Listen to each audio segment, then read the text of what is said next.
आदेश जय श्री महाकाल जेरी। आदेश जय श्री महाकाल गुरु जी। आदेश जय श्री महाकाल गुरु। जेरी जी आप हमारे पास आए, जो गंगाराम अघोरी जी हैं उनकी आपने साधना की हमारे पास आके, सायुज्य साधना। तो क्या आपका एक्सपीरियंस रहा और जो आपने यहाँ पे अनुभव किया, क्या वो अनुभव आपको जीवन में पहले कभी महसूस हुआ? और इसके अलावा जब आपने साधना की तो कितना कठिन परिश्रम आपको करना पड़ा, और साथ में जो आप सीखने आए थे क्या वो आप सीख पाए या नहीं? ये कुछ 2-4 प्रश्न हैं जो आपने अनुभव किया है, तो उस अनुभव के आधार पे आप इन प्रश्नों के जवाब देंगे कि क्या आपका एक्सपीरियंस रहा गंगाराम अघोरी बाबा की होली पर साधना करने का, और कैसा आप महसूस कर रहे हैं। जय श्री महाकाल गुरु जी। पहले तो ऐसा नहीं लग रहा था कि हाँ थोड़ा मुश्किल हुआ, लेकिन बहुत ही ज़्यादा मुश्किल, मतलब नहीं हो पाएगा ऐसा लग रहा था। 8-9 घंटे बैठने के बाद में बहुत थकान भी हुई, बहुत मुश्किल हुई, लेकिन हो गया और बाद में थोड़ा अच्छा लगा। और यहाँ पे आने के बाद भी थोड़ा रिलैक्स फील हुआ। इतना दूर से आया हूँ तो आपका भी थोड़ा बहुत अच्छा प्यार मिला, और सब तरीक़ा से सब ठीक ठाक हुआ मेरा, और बाकी सब तो ठीक है गुरु जी। चलिए बहुत बढ़िया। और इसमें जब साधना करने के बाद आपको परीक्षण करवाया गया मानस के माध्यम से, क्योंकि देखिए साधना तो कोई भी कर सकता है, कहीं पर भी कर सकता है। ज़्यादातर लोग आज के समय में साधना का अर्थ समझते हैं कि मंत्र जाप कर लिया किसी भी शक्ति का और वो समझते हैं कि साधना हो गया। तो ये जो आपने गंगाराम अघोरी जी की साधना की है तो ये मानस साधना है। मानस साधना का तात्पर्य होता है कि ध्यान के माध्यम से शक्ति आपको जवाब देती हैं आपके द्वारा पूछे हुए प्रश्नों का, और जो आपको जवाब प्राप्त होता है ध्यान की अवस्था में वो सारी बातें सही निकलती हैं। तो जब आपका परीक्षण क्लास दिया गया प्रैक्टिकल जैसा, तो उसमें आपका क्या अनुभव था? और जो आपने प्रश्न किए शक्ति से, यानी वीर नूरी जिन बाबा से जैसे किए जाते हैं उसी तरीके से गंगाराम अघोरी बाबा से आपने प्रश्न किए, तो किस तरीके से आपको जवाब प्राप्त हुआ और क्या एक्सपीरियंस रहा? आपने कितने प्रश्न किए और कितने आंसर आपके सही आए, और एक्सपीरियंस था यानी कैसा लगा आपको? शुरुआत में तो गुरुजी सब सवाल का आंसर सब जो गलत आ रहा था, वो गलत इसलिए आ रहा था कि मैं अपने दिमाग से ही सोच रहा था, मेरा गणित लगा रहा था। तो हाँ ये ऐसा होंगे गुरुजी, ये बॉटल का ये दिया है तो ये ऐसा होंगे, वैसा मेरे गणित के हिसाब से लगा रहा था। हालांकि जो शक्ति है गंगाराम अघोरी जी वो मुझे सही दिखा रहे थे, बस उसको मैं पकड़ नहीं पा रहा था कि ये सही है या गलत है, इसको समझ नहीं पा रहा था मैं। तो मैं अपने आप से ही आंसर दे रहा था, अपने बुद्धि चला के, थोड़ा गणित इधर उधर लगा के, तो सही नहीं हो पाया। थोड़ा मैं पहले नर्वस हो गया, फिर बाद में आपने थोड़ा डांटा गुरुजी मेरे को, उससे थोड़ा सा ये हुआ। थोड़ा डांटा था कि ज़्यादा? थोड़ा ज़्यादा ही डांटा था गुरुजी। फिर बाद में उससे थोड़ा माइंड को सब पूरा रिलैक्स किया, फिर पूरा ब्लैंक किया, मैं कुछ नहीं किया, बस बाबा से प्रार्थना किया, बाबा ये जो गुरुजी ने दिया है ये क्या चीज़ है बताओ। फिर बाद में आंसर सब आने लगे गुरुजी। 8 आंसर में से तो 8 का 8 ही करेक्ट था गुरुजी, बस एक में थोड़ा सा मेरा मिस्टेक की वजह से मैं थोड़ा समझ नहीं पाया।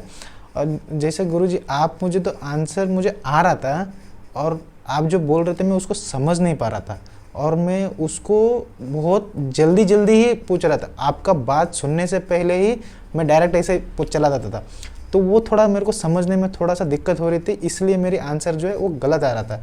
अगर मैं पूरी बात अगर सुन के और आराम से रिलैक्स होके अगर मैं पूछ लेता तो मेरे को एक विदिन 5 से 10 सेकेंड के अंदर आंसर मिल रहे थे।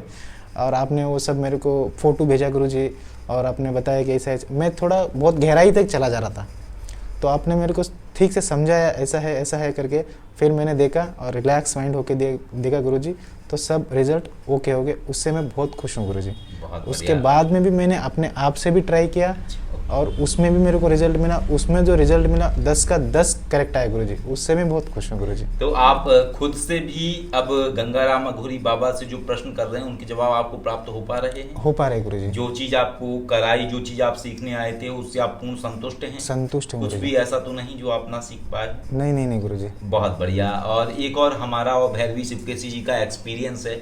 वैसे तो हर स्टेट के, भारत के बाहर के ओवरसीज के लोग भी एनर्जी ट्रांसफॉर्मेशन या सानिध्य साधना या सायुज्य साधना के लिए आते हैं या करना चाहते हैं। लेकिन इसमें जो चीज़ें हैं तो अलग अलग स्टेट के अलावा जो साउथ और कर्नाटक से जो लोग जुड़ते हैं वो बहुत जल्दी इस चीज़ को ऑब्जर्व कर लेते हैं। उनको समझाने में, उनको क्लास लेने में ज़्यादा से ज़्यादा हार्डली आधे घंटे या 1 घंटे का टाइम लगता है, क्योंकि वो ब्लाइंड ट्रस्ट करते हैं। और इसके ये मानस शक्तियों को समझने के लिए या सुपरनेचुरल पावर्स को समझने के लिए मन का निश्चल होना बहुत ज़रूरी है।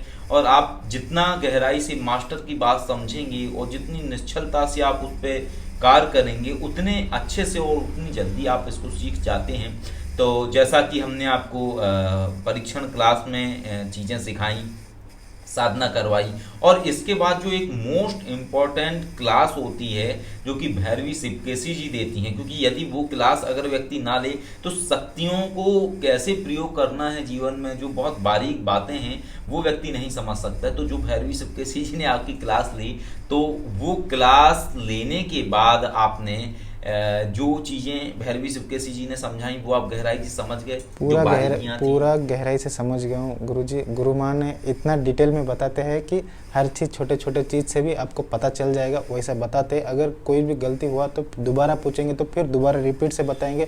अगर इस चीज़ से समझ में नहीं आ रहा है आपको तो फिर दूसरी चीज़ से इसको एग्जाम्पल लेके बताएंगे गुरु माँ, और पूरा डिटेल में बताया। मुझे पूरा समझ में आ गया गुरुजी, और मैं संतुष्ट हूँ और मैं बहुत खुश हूँ यहाँ पे आके।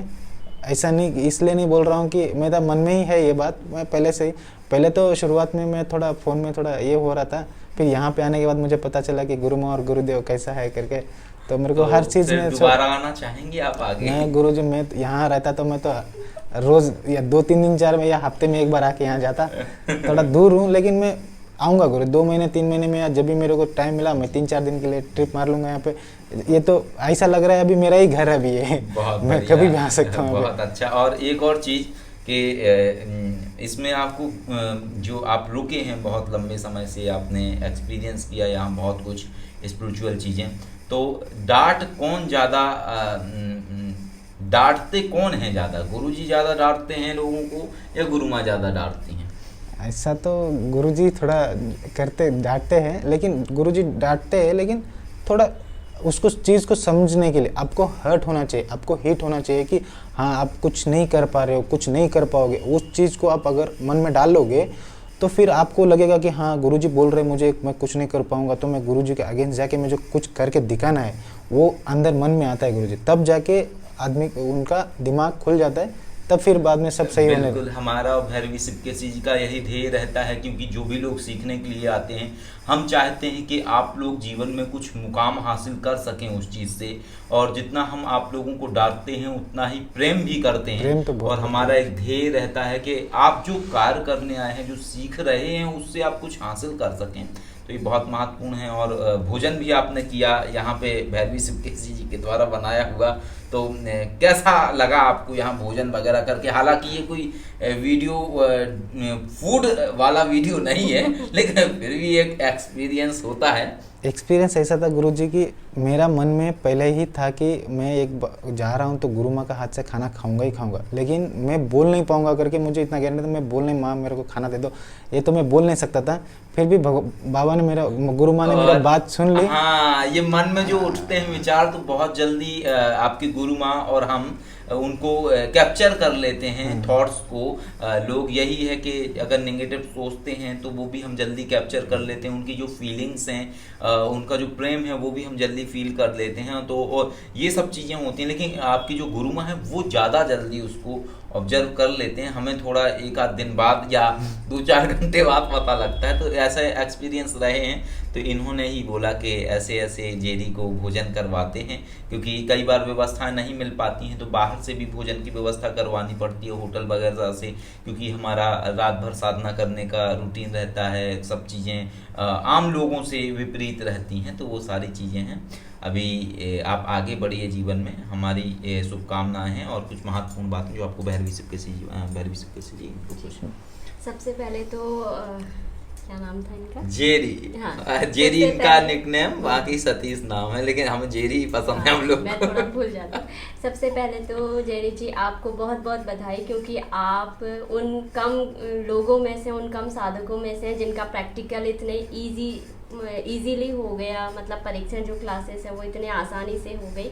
तो हमें भी अच्छा लगता है जब कोई स्टूडेंट आसानी से सीख जाता है, तो उसे बाकी के और पॉइंट्स बताने में और मज़ा आता है, क्योंकि हमें लगता है कि हम आपको, क्योंकि जो बेसिक को सीखेगा फिर हम उसको और चीज़ें आसानी से बता सकते हैं, लेकिन जो बेसिक तक भी नहीं पहुंच पाता उसको बहुत ज़्यादा मेहनत लगती है, तो उसको सिखाने में थोड़ा सा मुश्किल हो जाती है। ऐसा नहीं है कि सीख नहीं पाता, सीख जाता है, लेकिन थोड़ा समय ज़्यादा लग जाता है। तो आपके साथ में वो प्रॉब्लम नहीं आई। और जैसा कि आपके गुरुजी ने बोला कि साउथ इंडिया से आए हुए जो भी लोग होते हैं, तो वो इतने ज़्यादा अंदर से एक ये कह सकते हैं समर्पित भाव लेकर के आते हैं। उनका समर्पण इतना ज़्यादा होता है कि जो उनके प्रैक्टिकल होते हैं, उनका जो समर्पण भाव होता है वो उसके लिए बहुत ज़्यादा सपोर्ट करता है। यही वजह है कि साउथ इंडियन जितने भी साधक हैं उनके साथ में आज तक का हमारा जो एक्सपीरियंस रहा है वो आप उसे दी बेस्ट कह सकते हैं, सबसे अच्छा अनुभव रहा है। इससे पहले देवांश करके भी कोई हमारे साथ में आए थे, तो आप भी उनको रिसेम्बलेंस करते हैं और आपको देख करके बार बार उनकी याद आ जाती है हमें। जब भी हम आपको देखते हैं तो एक बार उनका जरूर नाम याद आ जाता है और उनका फेस याद आ जाता है। तो बिल्कुल बहुत ज़्यादा सिमिलैरिटी है। तो अच्छा लगता है कि आप लोगों के अंदर ये भाव है जो कि आध्यात्म में सफलता के लिए बहुत आवश्यक है। हर साधक को समर्पित होना चाहिए अपने परमात्मा के प्रति और अपने गुरु के प्रति, ताकि जो वो सीख रहा है उसको अपने अंदर जो है कंप्लीटली ग्रहण कर सके और उससे लाभ भी प्राप्त कर सके। ठीक, और बाकी अब आ जाते हैं कि मैं आपको ये बताना चाहती हूँ, एक जो सूत्र देना चाहती हूँ कि आध्यात्म में दो चीज़ें बहुत महत्व रखती हैं, एक होता है विश्वास और एक होता है आत्मविश्वास। तो यहाँ पे क्या है कि अब मैं विश्वास को अलग छोड़ देती हूँ क्योंकि इस विषय में हम बहुत बार डिस्कस कर चुके हैं। मैं आत्मविश्वास पे आ जाती हूँ।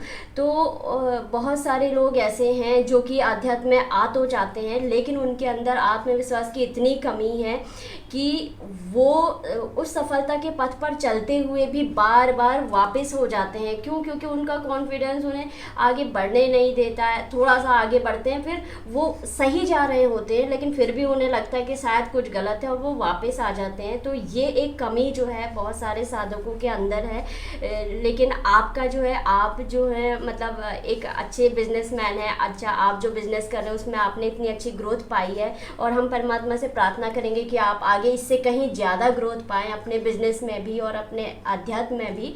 तो मेरा जो बेसिकली यहाँ पे कहने का तात्पर्य है वो ये है कि अपने ऊपर कॉन्फिडेंस रखिए। आप जो भी कर रहे हैं उसमें आपको एक प्रगाढ़ जो है वो विश्वास होना चाहिए कि आप क्या कर रहे हैं। एक्चुअल में क्या था कि बहुत पहले हम एक कॉन्सेप्ट लेकर के आए थे जिसके अंतर्गत विश्वनाथ जी ने ये बताया था कि कवच का प्रयोग करना चाहिए। उनका ये कहना था कि साधना में या फिर अगर कोई आपके ऊपर मंत्र प्रयोग करता है तो उस वक्त में आपको कवच का प्रयोग करना चाहिए। तो लोगों ने उस चीज़ को फॉलो करना शुरू किया, क्योंकि जब आपको किसी की बात अच्छी लगती है तो आप उसे फॉलो करते हो।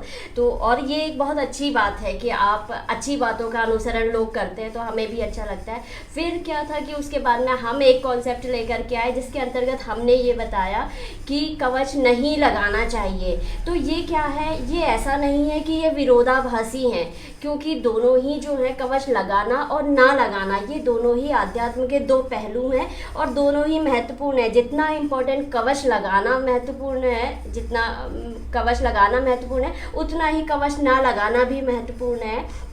तो हमें दोनों पक्षों को समझना होता है और हमें ये समझना होता है कि हमें कहाँ पर कौन सा प्रयोग करना है, क्योंकि जो एक सही व्यक्ति होता है, सही मार्गदर्शक होता है, वो आपको दोनों पहलू दिखाता है किसी भी चीज़ के। ऐसा नहीं है कि वो आपको एक ही पहलू दिखाएगा। एक ही पहलू वो दिखाते हैं जो कि फ्रॉड की तरफ आपको लेकर के जाते हैं, लेकिन जो एक सही व्यक्ति होता है वो हमेशा आपको दोनों पहलू दिखाता है और फिर आपको जो परमात्मा ने बौद्धिकता दी है उसके आधार पर आप जज करते हैं कि आपको किस तरफ जाना चाहिए। जैसे मैं एक एग्जाम्पल एग्जांपल के लिए बता देती हूँ कि सिगरेट का होता है या तंबाकू का ऐड होता है, तो वो उसको सेल करते हैं, लेकिन वो एक जो उनकी टैगलाइन है, बोलते हैं ये सिगरेट पीना स्वास्थ्य के लिए हानिकारक है। तो ऐसा नहीं है, ऐसा लिखने से तो उनकी सेल कम हो जाएगी, लेकिन फिर भी वो लिखते हैं। क्यों? क्योंकि वो कहीं ना कहीं जेन्युइन है और वो इस बात को लोगों को इनडायरेक्टली समझाते भी हैं कि ये आपके ऊपर है, हम इसलिए कर रहे हैं, हम इसलिए सेल आउट कर रहे हैं क्योंकि हमें अपना बिजनेस चलाना है और उसका बिजनेस को लेकर के उनका आगे कोई ध्येय है, हो सकता है वो कुछ महत्वपूर्ण कार्य करना चाहते हो, उसके लिए वो पैसा एकत्रित कर रहे हो। तो कहने का जो मेरा तात्पर्य है कि दोनों पक्षों को जो आपको दिखाता है वो एक सही मार्गदर्शक है, और आपको अपने ऊपर ये विश्वास होना चाहिए कि आपको सिचुएशन को जज करना आना चाहिए कि इस समय कौन सी सिचुएशंस में हमें कौन सा जो निर्णय है वो लेना चाहिए। कवच लगाना महत्वपूर्ण है या कवच लगाना महत्वपूर्ण नहीं है, लगा रहा हूँ तो क्या बेनिफिट है, नहीं लगा रहा हूँ तो क्या नुकसान है और क्या बेनिफिट है, क्योंकि नेगेटिव चीज़ में भी एक बेनिफिट छुपा होता है। बस ये देखने वाले की नज़रें होनी चाहिए कि वो किस तरीके से देखता है। जब वो अच्छे तरीके से गहराई पूर्वक बाबा के मंत्र जाप करके अपने अंदर ज्ञान का तत्व उदय कर लेता है, तो वो निगेटिव में भी उसको वो पॉजिटिव दिखाई देता है, जिसके अंतर्गत कवच ना लगाने के बाद में भी आपको बहुत सारे बेनिफिट प्राप्त होते हैं, उसका लाभ प्राप्त होता है और आप आध्यात्म में उस निगेटिव तत्व के बाद भी आप उन्नति कर पाते हैं। तो यही आध्यात्म का एक जो गूढ़ रहस्य है कि ये आपको पॉजिटिव में तो पॉजिटिव देता ही देता है, लेकिन निगेटिव में भी पॉजिटिव आपको देता है। तो ऐसा जो खूबसूरत पहलू है आध्यात्म का, ये परमात्मा की देन है और हम चाहते हैं कि और सभी लोग इससे जुड़े और आप जुड़े हुए हैं और आप इसी तरीके से उन्नति करते रहें। हमें आपसे मिलकर के बहुत अच्छा लगा, आपकी सक्सेस से हम दोनों लोग बहुत खुश हैं। हमें अच्छा लगता है कि इतनी छोटी उम्र में आपने वो सफलता प्राप्त करी है जो कि लोगों का एक ख्वाब होता है ना। तो वो चीज़ है और आप आगे इसी तरीके से उन्नति करते रहें, आध्यात्म में भी आप उन्नत हो और अपने बिजनेस में तो आप ग्रोथ करें ही करें। तो हमें बहुत अच्छा लगा और अच्छा लगेगा कि आप भविष्य में दोबारा हमारे पास में आते रहें। तो आपके उज्जवल भविष्य की कामना करते हुए हम आज का जो प्रोग्राम है वो यहीं पे समाप्त करते हैं, आज की बातें। और बाकी अगर कुछ और बचा हो तो विश्वनाथ जी बता दें। तो जैसा भैरवी शिवकेशी ने बताया, तो इसी तरीके से आप आगे बढ़िए अपने जीवन में और सफल होइए। और जब भी हालांकि आप तो देख ही रहे हैं कि कितनी ज़्यादा हमारी व्यस्तता रहती है हमारी भैरवी शिवकेशी जी की, लेकिन फिर भी जब भी आपके आने का हो तो हमें आप सूचित करिए दोबारा जब भी आप आना चाहें, लेकिन 10-15 दिन पहले बता दीजिएगा ताकि हम वो प्लानिंग कर सकें। और पर्सनल नंबर भी आपके पास हमारा है, कुछ भी अगर बात है, कुछ भी आप पूछना चाहते हैं या किसी केस को ऑपरेट करते समय कुछ भी महत्वपूर्ण बातें अगर आपने जाननी है कि किसी केस को हैंडल करने के लिए, तो आप हमें संपर्क कर सकते हैं। और संपर्क में रहिएगा, क्योंकि संपर्क में रहेंगे तो बहुत सारी चीज़ें नई सीखने के लिए मिलती हैं, बहुत कुछ चीज़ें होती हैं। क्योंकि बहुत सारे लोग हैं जो 3-3, 4-4 साल से एनर्जी ट्रांसफॉर्मेशन लिए हुए हैं, लेकिन वो आज भी कनेक्टेड हैं और बहुत अच्छे से आगे बढ़ रहे हैं। तो आगे बढ़ने के लिए मास्टर से कनेक्ट होना बहुत ज़रूरी है, और जब आप कनेक्ट रहते हैं तो निश्चय ही आप आगे बढ़ते चले जाते हैं। चलिए आज की वीडियो में इतना ही, और फिर मुलाकात होगी आपसे जब भी आप आएंगे तो बहुत सारी बातें करेंगे। और अभी तो व्यस्तता है, और भी साधक हैं साधना के लिए, तो अभी व्यस्तता रहेगी कुछ समय तक, लेकिन हम जब तक मैं फ्री हो जाएंगे, जब तक आप आना चाहेंगे दोबारा से, लेकिन हमें बता जरूर दीजिएगा जब। ठीक है जी, जय श्री जय श्री। यदि आप जीवन में आर्थिक व पारलौकिक समस्याओं से परेशान हैं अथवा किसी भी तरह का साधना संबंधी मार्गदर्शन, आध्यात्मिक अथवा भौतिक मार्गदर्शन प्राप्त करना चाहते हैं, तो कॉल मी 4 ऐप से कॉल करें। डाउनलोड करें कॉल मी 4 ऐप और सर्च करें विश्वनाथ अघोरी, रहस्यों का सौदागर, विचारों का समंदर।